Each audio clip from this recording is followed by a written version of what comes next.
네, 여러분 안녕하십니까. 뉴스 빅5 시작하겠습니다. 오늘 함께 하실 네 분 먼저 소개해드리겠습니다. 윤영걸 전 매경닷컴 대표, 한민수 동국대 개공교수, 손정혜 변호사, 박성배 변호사 나오셨습니다. 어서 오십시오. 안녕하십니까. 안녕하세요. 오늘 첫 번째 키워드부터 살펴보겠습니다.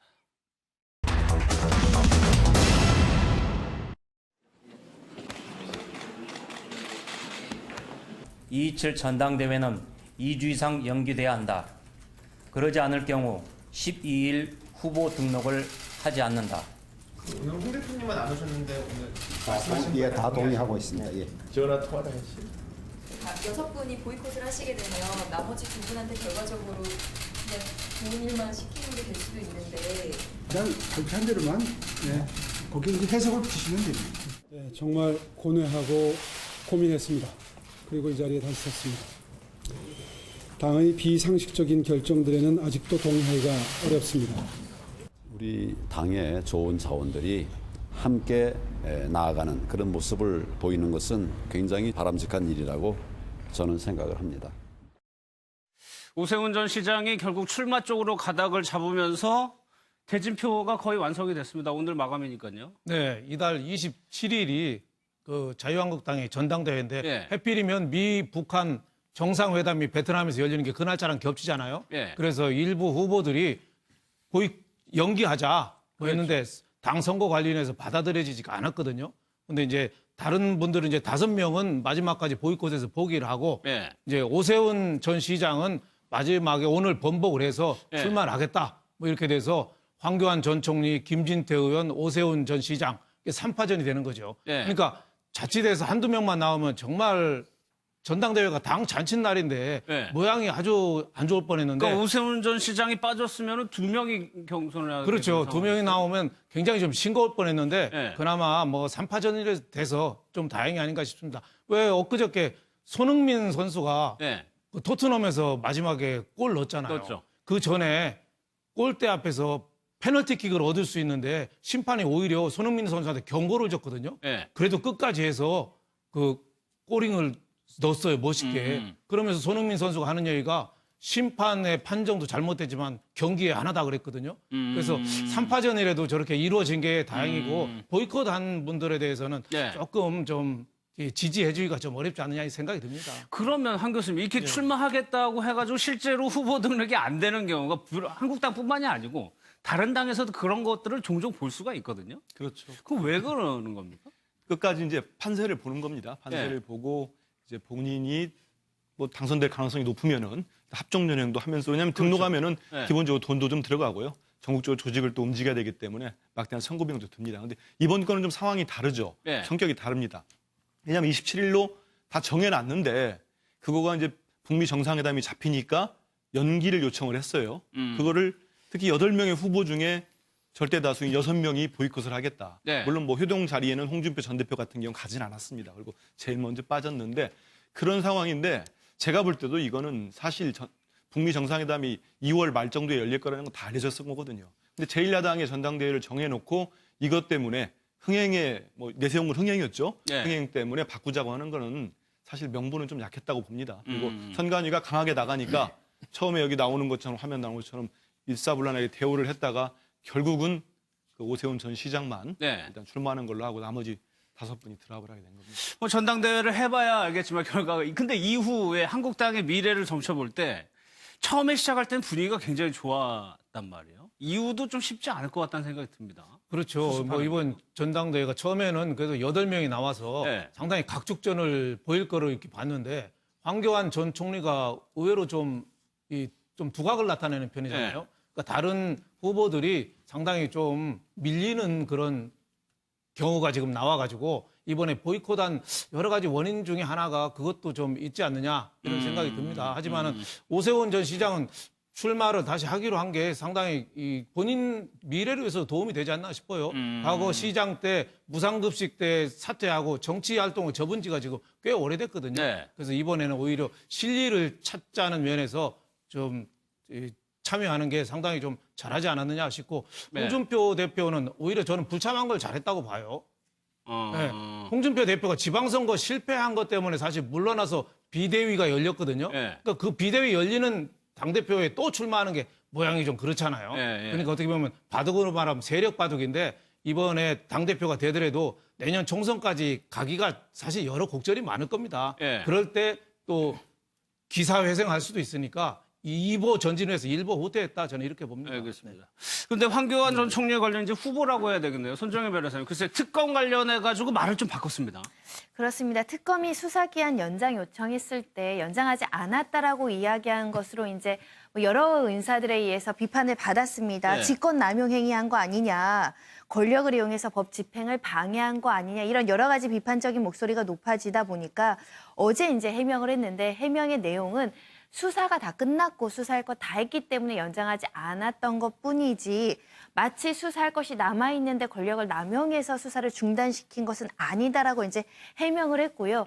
결국 이제 공무원에서 정치인으로 변신을 하면서 각종의 이제 앞으로 더 강한 비판과 견제가 들어올 겁니다. 그때마다 일일이 해명할 것으로 보이는데 예. 일각에서는 너무 지엽적인 비판에 대해서 이렇게 일일이 해명하는 모습이 좀 어떻게 보면 지도력이라든가 리더십의 모습보다는 조금 예. 사소한 거에 이렇게 해명하는 모습보다는 큰 틀에서 어떤 비전을 제시해야 되는 거 아니냐 이런 얘기도 나오고 있어서 예. 그런데 이런 비판과 견제는 이제 시작에 불과하지 않을까. 앞으로는 정치권에서 더 많은 질문과 비판이 제기될 그렇겠죠. 것으로 보이거든요. 어떤 해명이 나올지 좀 지켜봐야 될 것 같습니다. 한 교수님은 어떻게 네. 보세요? 사실 홍준표 전 대표도 검증 부분을 굉장히 강조하다가 낙마를 했었는데 황교안 전 총리 아주 중요한 문제에 대해서 하루 만에 말을 바꿨단 말이에요. 그렇죠. 이 민감한 문제죠. 예. 왜냐하면 이게 시발점이 지난 7일입니다. 목요일 날 유영하 변호사가 한 방송에 나와서 이른바 박근혜 전 대통령의 그랬죠. 메시지를 전달했죠. 그러면서 그 메시지의 요약은 여러 가지 뭐 의자도 있고 뭐 여러 가지 503 번호도 모른다는 게 있지만 한마디로 얘기하면 나와 황교안 전 총리는 별과는 관계가 없는 사람이다. 황교안 전 총리는 친박이 아니다. 네. 이런 메시지를 던졌어요. 근데 그럼에도 불구하고 그러다 보니까 이제 이런 본인이 섭섭하게 한 거 아니냐. 네. 친박 지지층에서는 황 전 총리가 어떻게 된 거야 하니까 이 특검 발언을 내놓은 겁니다. 예.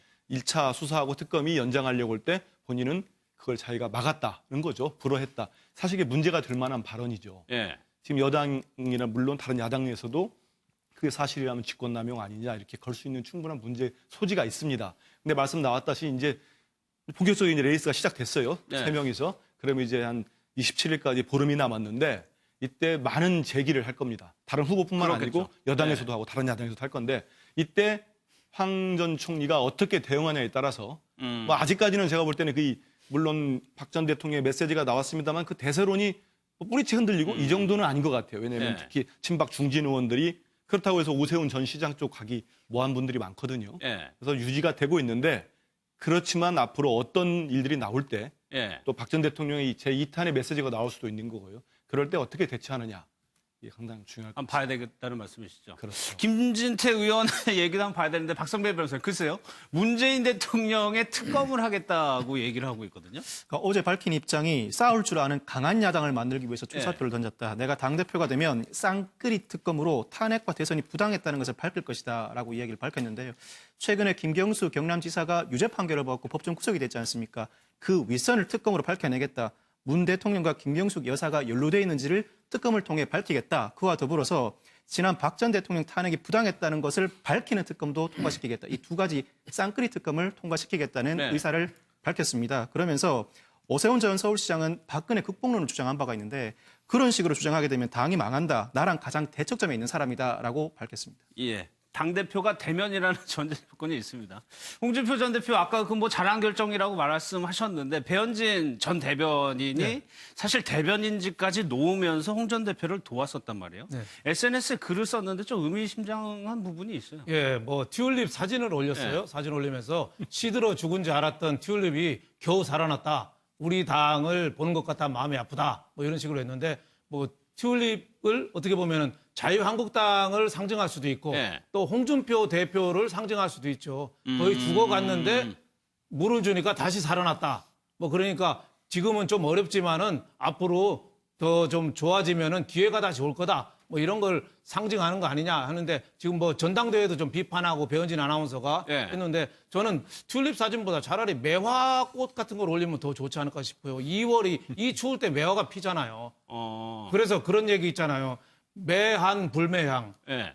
매화는 한 추울 때 불매향. 아무리 추워도 매 팔매자 향기를 팔지 않는다. 매한 불매향 이런 거 좀 멋있는 거 좀 올려서 난 저 좀 올리면 이퇴기 선생도 좋아하던 게 난이잖아요. 그런 거 좀 매화를 좀 올렸으면 참 좋았을 것 같았는데 물론 뭐 저것도 지금 홍준표 대표가 출마는 안 하지만 앞으로 또 기회를 올 거다. 뭐 이런 거를 상징하는 거 아니냐 이렇게 싶습니다. 그럼 한 교수님은 어떻게 예상합니까? 홍 전 대표가 이제 원외 인사가 되는 거예요. 아무런 당직도 없고 국회의원도 아닌 상태가 되는 거거든요. 지난 6.13 이후에 뭐 국회의원도 아니었고 원외 인사였죠. 근데 다시 이제 홍카콜라였나요? 그걸 유튜브를 들고 나와가지고 상당히 센세이션을 일으켰는데 저는 이 홍 전 대표가 그 꼼꼼히 보면은 6분의 보이콧 연대 후보들 사이에 본인이 등장하지 않습니다. 그랬죠. 그리고 메시지 전화 통화를 하거나 해놨는데 빠질 때도 제일 먼저 빠졌어요. 역시 홍 전 대표는 다른 분들 같이 연대하기로 했던 분들에 비해서 정치적으로 역시 고수다 이걸 느꼈습니다. 딱 판이 아닌 걸 알고 먼저 빠져버렸습니다. 그리고 이른바 3강이라고 했는데 본인은 빠지고 황 전 총리는 있고 그러면서 오세훈 시장이 남은 거 아닙니까?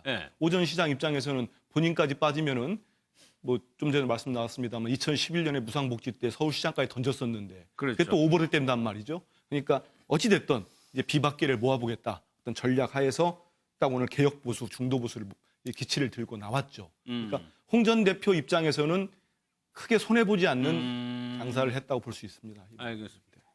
5.18 망언 관련한 상황도 살펴보겠습니다. 김진태 의원이 오늘 광주를 갔습니다. 영상부터 좀 보겠습니다.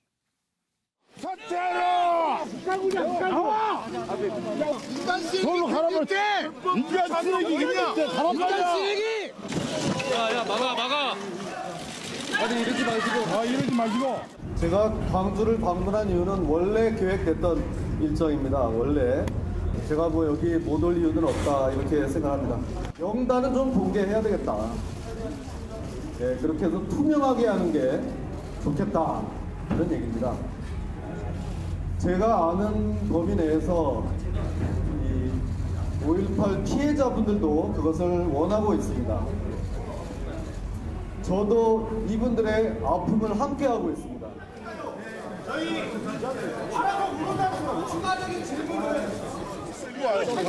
앞장서. 박성범 변호사 뭐 영상으로 저희가 봤는데 경호원까지 대동을 하고 굳이 갔습니다. 잡고 온 차량 안에 그 본인의 사진이 붙여져 있고요. 그리고 행동하는 우파라는 문구가 적혀 있습니다. 또 차량 번호판에는 대구 번호판이 적혀 있다고 하는데 그러네요. 본인의 신변상의 위험을 의식해서 이제 경호원들도 대동을 하고 왔습니다. 이날 광주 시당에 출입을 한 김진태 의원의 경우에는 광주에 못 올 이유가 없다. 이미 계획했던 것이기 때문에 내가 당당하게 가겠다는 입장을 밝히면서 2000년에 내가 전북 남원에서 지청장도 했었고 그때 가족관계 살면서 가장 행복했던 순간이었다. 내가 5.18 유공자 명단을 꼭 공개하자. 피해자도 그걸 원할 거다. 내가 5.18 자체를 부정하는 게 아니라 투명하게 공개하고 투명하게 절차를 밟아서 존경받고 아픔을 함께하자는 뜻이었다. 그리고 발언의 뜻이 왜곡됐다. 내 공청회 때 발언이 왜곡됐는데 5.18 자체에 대한 평가를 하겠다는 게 아니라 진상규명특별법에 의해서 진상을 규명하자는 취지였다. 그 이야기를 하고자 또 원래 예정됐던 언급을 하고자 원래 예정됐던 계획대로 그대로 왔다는 입장을 밝혔습니다. 못 갈 때가 뭐 간 거 아니다. 그러니까는 왜곡됐다. 그러니까 좀 어느 일정 부분에 지금 논란이 되고 있는 부분에 대해서 사과를 하러 간 것이 아니고 그냥 본인이 할 얘기를 하고 싶어서 그냥 간 것 같아요. 물론 뭐 전당대회가 있으니까 뭐 광주 지역도 한번 돌아야 되잖아요. 뭐 그래서 간 것 같은데 저렇게 경호원하고 철통 국가 원수급 어디 가듯이 저렇게 철통 경호하고 회의도 문 잠궈 놓고 10분 만에 끝나고 할 정도로 못했죠. 저렇게 해서 뭐 하러 갔나 싶은 생각이 들어요. 그러니까 그 김진태 의원은 이번 선거 그 전대에 나와서도 뭔가 좀 메시지를 분명히 하고 좀 이런 건 좋은데 5.18에 대해서는 너무 많이 나가버렸어요. 그동안에 뭐 30여 년간 6번이나 조사해서 그 북한 군부 개입설 증거가 없다고 다 나온 거잖아요. 거기에 대해서 이번에 언급을 하고 또 공동 그 국회에서 하는 거를 공동 주최를 했잖아요. 그러니까 거기에 대해서 뭔가 좀 분명한 사과나 좀 해명이 있고 난 다음에 가면은 좋을 텐데 그렇지 않으니까 광주 분들이 또 화가 나고 그런 거죠. 거기서 한 얘기가 그거잖아요. 뭐 5.18에 우파가 5.18 그 흔드는 세력에 흔들리면 절대 안 된다. 뭐 또 해명한다는 게 황장엽 씨가 옛날에 남한의 간첩이 5만 명 있다고 그랬는데 그 5만 명이 광주 민주항쟁 때 안 갔을 리가 없다. 그러니까 북한 개입설하고 자꾸 연결시켜서 얘기하는데 그거는 어떻게 보면은 뭐 5.18에 대해서 알박기다 이런 비판까지 나올 정도로 예. 김진태 의원이 거기에 대해서는 좀 분명하게 사과를 하고 예. 좀 그 태도를 보이고 난 다음에 가는 게 좋지 않겠느냐 싶습니다. 네. 또 그런 얘기도 해서 나는 그 공청회에 참석을 안 했기 때문에 관련이 없다 이런 또 얘기도 했었거든요. 그 자체를 뭐 액면 그대로 믿을 만한 국민은 없는 거고요. 예. 근데 저기 김진태 의원이 왜 오늘 광주를 저렇게 뭐 저 경호원들이 뭐 사설 경호업체인지 아니면 광주 시당에 있는 자유한국당 당원인지는 모르겠습니다만 저렇게까지 저런 모습까지 보이면서 예. 대구 번호판을 달고 사진을 실은 버스를 동원했느냐. 뻔히 예상되는 상황인데. 그럼요. 그건 예. 다 정치적 행위죠. 다 알고 간 겁니다. 알고 간 거고 여기에서 이제 당연히 국회에서 공청회 할 때도 본인은 다른 지역 가 있었죠. 예. 거기에 다른 의원들이 있었고 이정미 의원, 김순영 의원이 있었는데 그 모습들을 보니까 이제 뭐 영상 메시지 같은 거 보냈어요. 예. 그러니까 나는 가지 않았다고 해서 이 행사와 관계없다고 하는 거는 뭐 그거는 지금까지 계속 발언하는 거 보면은 그거는 뭐 설득력 있는 해명은 아닌 것 같고요. 본인이 이 시점에 가서 저런 모습을 보이는 게 결코 지금 전당대회에서 실보다는 득이 많다. 이런 판단을 하기 때문에 간 겁니다. 네. 아시겠지만은 이미 그 자유한국당에서 투표권을 가지고 있는 책임 당원이 TK와 이른바 대구 경북과 부울경을 합치면 절반이 넘습니다. 네. 특히 TK 지역에서 몰표도 나올 수 있는 거예요. 이런 모습들은 조금 더 그 의심을 갖고 본다면은 지역 간의 그런 모습까지 과거에 좋지 않았던 그런 모습까지도 보여줄 수 있는 겁니다. 근데 네. 과연 뭐 말씀하셨지만 5.18을 가지고 이렇게 정치인이라고 하더라도 아무리 전당대가 있고 표가 구한다 하더라도 5.18 가지고 이렇게 가서는 안 된다. 예. 이거는 뭐 당내에서도 지금 사과도 하고 징계도 하겠다는 거 아닙니까? 저런 자세는 저렇게 광주 시민들의 지금 분노가 어떤지 아는데 예. 지금 굳이 가서 저 화면 보십시오. 뭐 쓰레기가 돌아다니고 물병이 있고 하는 모습까지 보여주는 거는 본인의 득표를 위해서 저런 모습까지 보였다. 이렇게 또 비판을 받을 소지가 있다고 봅니다. 그러면 손정혜로 글쎄요. 정치인이 정치적 행동을 할 수는 있겠지만 이게 선을 지키고 도를 지켜야 되는 건데 그건 어떻게 보세요? 심지어는 이게 불법 행위고 범죄 행위라고 지적하는 목소리가 굉장히 많습니다. 법조인들 같은 경우도 이미 법적인 판단으로 이 북한군 개입 사실이라든가 5.18 민주화 운동에 대해서 폄하하는 행동에 대해서 이미 유죄 판결들이 나온 전례들이 있거든요. 예. 그런데 그와 같은 일맥으로 같은 발언을 계속 반복적으로 한다라는 것은 모욕과 명예훼손 이런 것들도 이제 불법성이 인정되기 충분한 상황이기 때문에 그런 전체적인 상황을 고려하지 않고 다양한 해석이라든가 뭐 예를 들면 소수 의견에 불과하다던가 이렇게 포장해서는 오히려 역사적인 피해자이고 사실 역사적인 기록을 우리 사회에서 가장 그 피해에 대해서 보듬어주고 상처를 다듬어줘서 사실은 통합을 해야 되는 주체들이 국회의원인데 네. 마치 이것이 정당한 의문 제기처럼 포장해서 피해자들에게 굉장히 상처를 주는 행위거든요. 네, 예. 이 부분은 정말 공당으로서는 마땅히 사죄하고 반성해야지 소수 의견이다. 다양한 해석으로 남길 여지가 있다라고 하는 것은 이것 자체도 굉장히 무책임한 발언이다라는 생각이 들고요. 네. 과거에 이 5.18 민주화운동을 폄훼해서 유죄 판결을 받은 판결 내용들을 같이 한번 공부를 하면서 실제로 역사적 사실이 어떻게 기록됐는지를 좀 꼼꼼하게 공부를 하셔야 되지 않을까 생각이 듭니다. 예, 특히나 김진태 의원은 검사 출신인데 나머지 그 공청회를 주최했던 박성열 의원 3명의 의원들이 공통적으로 지금 하는 얘기가 유공자 명단을 공개하다 그 얘기를 하려고 그랬다. 그런데 이것도 사실 법원에서 사생활 문제, 침해 문제로 결론이 난 문제였거든요. 이미 결론이 난 문제인데 다시 재차 공개하라는 취지였었다. 그렇기 때문에 내가 5.18 자체를 폄하하려는 의도는 없었다라고 얘기를 하지만 예. 그 진위를 따져보면 의외로 자신들이 사적으로 주최를 했다고 하더라도 거기서 했던 발언들이 여론에 굉장한 역풍에 부딪히고 소속된 당에서도 상당히 부적절하다는 지적이 계속 나오고 있기 때문에 더더군다나 야당들은 그리고 여당과 야당들은 그 공조를 해서 또 징계위원회 해부하겠다. 또 당 차원에서도 징계위원회 해부를 하겠다라는 반응이 나오니까 부득이하게 해명을 하는 것 같은데 그 해명에 대해서 어떤 국민들이 납득을 하고 어떤 국민들은 납득을 못 하실지 모르겠습니다만 네. 그 자체가 이미 한번 결정이 났던 사안에 대해서 그런 취지였다고 문제를 제기하는 것이 전체적인 공감을 얻기엔 다소 부족하지 않나 싶습니다. 당 지도부 뭐 이제 내용도 뒤에 살펴보겠지만 이미 사과를 했는데 이 논란이 됐던 위원들의 해명이 오히려 당 지도부의 사과를 무색하게 할 정도로 논란을 더 크게 만들고 있거든요. 그러니까 해명을 하려면은 완전히 철퍼덕 엎드려서 해야 되잖아요. 네. 철퍼덕 엎드려서 머리를 확 숙이고 하는데 오해가 있다는 등, 뭐 동의하지 않는다는 등, 나는 뭐 그 훈장 5.18 그 유공자에 대해서만 하려고 했다는지 자꾸 이렇게 피해가잖아요. 네. 초점을. 그러니까 국민들이 볼 때는 자꾸 더 화가 나는 거죠. 그러니까 오늘 김병준 비대위원장이 굉장히 윤리위원회 빨리 회부한 거는 잘한 것 같아요. 네. 그렇게 해서라도 그 분란 민심을 어느 정도 가라앉히고 좀 냉정하게 윤리위원회에서 판단을 좀 기다리는 게 좋지 않느냐. 오죽 급했으면은 김병준 비대위원장이 자기 자신도 관리 책임이 있다고 징계위원회 자신도 넘겼어요. 네. 그럴 정도로 이게 국민들의 이 여론이나 이거는 지금 심각하거든요. 특히 김술래 의원 같은 경우는 물론 뭐 약사 출신으로 비례대표고 네. 또 그 이정명 의원은 또 군 출신으로서 또 비례대표긴 하지만 비례대표라도 똑같이 국민을 대표하는 그럼요. 헌법기관이고 국회의원인데 저렇게 처신하고 하는 거는 좀 옳지 않다 이렇게 생각이 듭니다. 예. 그러면 해당 의원들과 오늘 국회 상황까지 좀 영상을 좀 보도록 하겠습니다. 5.18 문제에서만큼은 우리 우파가 결코 물러서는 안 된다고 생각합니다. 광주의 영웅들은 이른바 북한군에 부역한 군함이들이다. 도대체 이 사람들이 그럼 누구란 말입니까? 유령들입니까? 5.18 유공자라는 이상한 괴물 집단을 만들어내면서 우리의 세금을 축내고 있습니다. 김진태, 이종명, 김순례, 백승주 네 사람을 유한영 처벌할 것이 아니고 제명하라. 제목하는 막 약속하겠습니까? 약속 꼭 하는 거 아니야? 무슨 약속이요? 권한 있어? 5.18 대표들 단체 부상자들이야 전부 다.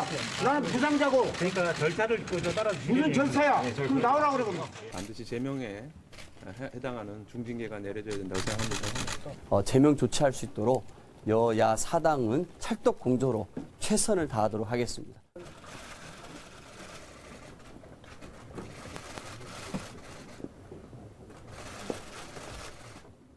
결국에는 한국당을 제외하고 국회 윤리위에 징계안을 제출했는데 지금 다른 당들은 어쨌거나 제명을 표결에 붙여보겠다는 의도일까요? 그렇죠. 일단 추진을 하는데요. 예. 근데 이게 쉽지는 않습니다. 그렇죠. 의원 제명이라는 게 예전에 김영삼 전 대통령 정도밖에 없었어요. 사실 국회에서 했는데 이게 특히 이 국회 윤리위를 이건 자유한국당 자체 징계가 아니기 때문에요. 네. 국회 윤리위원장이 지금 박명재 의원이기 때문에 자유한국당 의원입니다. 그것도 거기를 먼저 통과를 해야 되고요. 물론 20명이 제명안을 낼 수 있고, 근데 국회에서는 3분의 2 이상의 찬성이 필요합니다. 네. 그러면 3분의 2라면 한 대략 199명일 겁니다. 현재. 그러니까 한국당 의원들이 반드시 들어와야 된다는 거잖아요. 그렇습니다. 찬성적으로. 예, 한국당 의원 중에 절대 적어도 한 20에 30명 가까이가 네. 찬성을 해줘야 이미 그 여야 지금 사당이 냈는데 이게 통과될 수 있기 때문에요.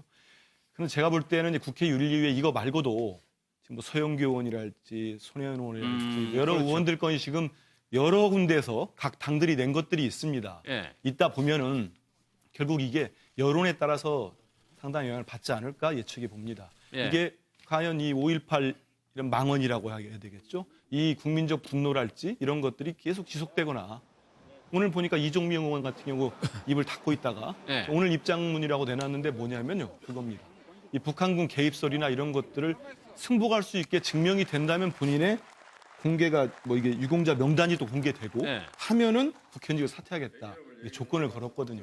예. 그래서 이런 해당 의원들이 자꾸 이렇게 국민 정서와 여론과 역사적, 정치적, 사법적 판단이 내려진 사안에 대해서 반기를 드는 반대하는 목소리를 내서 이런 여론이 지속된다면 국회의원들도 움직일 수밖에 없겠죠. 특히 자유한국당 같은 경우도 지금 서청원 대표나 김무성 대표나 다 그분들이 뭐라고 했냐면 이건 민주 세력뿐만 아니고 보수 세력을 조롱거리로 만드는 거고 예. 북한군 600명이 왔다 갔다 하면은 이거는 우리 군에 대한 모독이다. 예. 그러면 김진태 의원이 이걸 우파를 지키기 위한 걸로 5.18을 대고 나오는데 그건 역으로 만약 이게 사실이라면은 우파가 존재할 수가 없죠. 신군부 자체가 뭐 했냐고 책임론이 나오지 않겠습니까? 미군은 또 뭐 있겠습니까? 그렇기 때문에 택도 안 되는 소리를 계속 말씀을 얘기하고 있는데 그래서 그 여론이 지속된다면 그러면은 저런 분들 있지 않습니까? 비박차장이라 할 수 있는 분들이 네. 저렇게 지금 분노를 하고 있기 때문에 그러면 자유한국당에서 예를 들어서 제명에 찬성하는 표가 나올 수 있겠죠. 하지만 현재로서는 예. 조금 더 지켜봐야지 이게 말처럼 국회의원 제명하는 게 쉽지는 않다. 제명이라는 게 정말 어려운 게 국회의원들이 결정을 하기 때문에 힘든 건데 이런 당내에서도 이런 반대의 목소리가 나오더라도 실제 의원직 제명까지 하고는 또 다른 문제가 되는 거거든요. 그렇죠. 마지막에 투표할 때 3분의 2 이상이 통과가 돼야 되잖아요. 예. 그러니까 자유한국당 의원도 전원 찬성 어떻게 보면은 해도 그게 안 되는 거죠. 예. 그러니까 윤리위원회, 국회 윤리위원회에 가서 한다는 거는 뭐 거의 뭐 불가능한 얘기다. 그리고 또 자유한국당 박명기 의원인가요? 그분이 또 윤리위원장을 하고 있으니까 네. 또 어려운 거죠. 그래서 국회 차원에서 징계는 거의 어렵다고 보고 다만 이제 자유한국당 내부 징계 예. 그거는 지금 비대위원장이 넘겼잖아요. 예. 그러면은 거기에 대해서는 어느 정도 징계가 좀 있을 걸로 보입니다. 예. 근데 있을 걸로 보이면 이번에 전당대회에서 김진태 의원이 대표 출마했잖아요. 그럼 피선거권 자체가 없어지니까 이 전당대회에 상당히 영향을 주고 다른 의원들도 좀 영향을 좀 받지 않느냐 싶은데 국회 차원에서 윤리위원회는 아마 좀 거의 어렵지 않잖냐 이런 예상을 해봅니다. 네, 그래서 그런가 김병준 위원장이 여론을 의식하고요. 사과를 결국에 했습니다. 영상을 좀 보겠습니다. 소수 의견, 또 다양성의 일환으로 소화할 수도 있지 않나라는 내 개인 생각입니다. 다른 당은 우리 당내 문제에 대해서 너무 그렇게 신경을 쓰지 않아줬으면 좋겠습니다. 5.18 북한군 개입설은 지난 39년간 여러 차례에 걸쳐 국가기관의 조사를 통해 근거가 없음이 확인됐습니다. 그런데도 이 같은 주장을 계속하는 것은 보수를 넘어 국민을 욕보이는 행위입니다. 특히 공당의 국회의원이 이런 주장에 판을 깔아주는 행동도 용인돼서는 안 됩니다. 그리고 저 역시 이를 막지 못한 책임이 큽니다. 이에 중앙윤리위원회에서는 비대위원장인 저의 관리감독 책임도 엄중히 따져주실 것을 요청드립니다.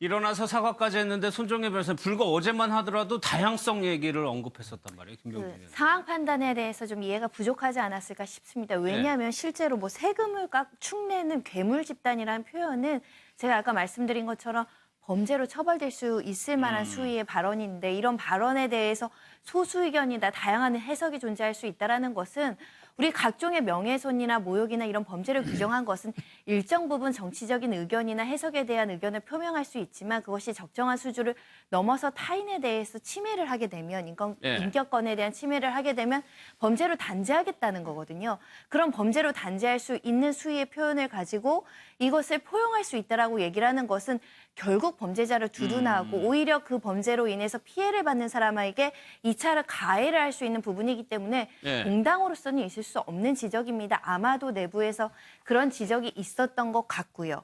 그 의견을 수용했던 것으로 보이고요. 빠르게라도 수용을 해서 사과를 한 것은 높이 평가할 만하지만 다시는 이렇게 망발이 나오지 않도록 내부에서 정말 조심하고 자제하고 경각심을 가져야 되지 않을까 생각이 듭니다. 그러면 사과하고 여기서 끝이냐 아니면 징계를 더 강력한 징계를 할 것이냐 이게 당내에서 하는 거는 출당이라는 게 아주 강력한 제재가 있거든요. 그 부분까지 갈 거라고 보십니까? 출당은 가장 높죠. 네. 근데 당내에서 출당까지 가기는 쉽지 않을 것 같습니다만은 그 이하 밑에는 당원권 제한도 있고요. 이제 말씀 나온 대로 그렇게 되면 그 안에 지금 김순례 의원 같은 경우는 최고위원을 나오겠다는 거고 김진태 의원은 당대표를 나오겠다고 지금 하고 있는 거 아닙니까? 예를 들어서 뭐 출당이라면 당연히 뭐 출마는 못하는 거겠지만 그 밑에라도 예를 들어서 당원권 제한 뭐 몇 달부터 몇 년까지랄지 그런 걸 받게 되면은 이번에 전당대회 출마가 불가할 수 있죠. 근데 물론 이 김병준 비대위원장 여론이 아주 안 좋으니까 당 윤리위에서 빨리 해달라고 요청을 했지만 당 윤리위가 과연 27일까지 그렇죠. 보름 남았는데요. 보름 남았는데 이걸 빨리 결론을 낼지 이건 또 한번 지켜봐야 될 것 같습니다. 한국당이 어떻게 수습하느냐에 따라서 또 여론이 움직일 수가 있으니까요.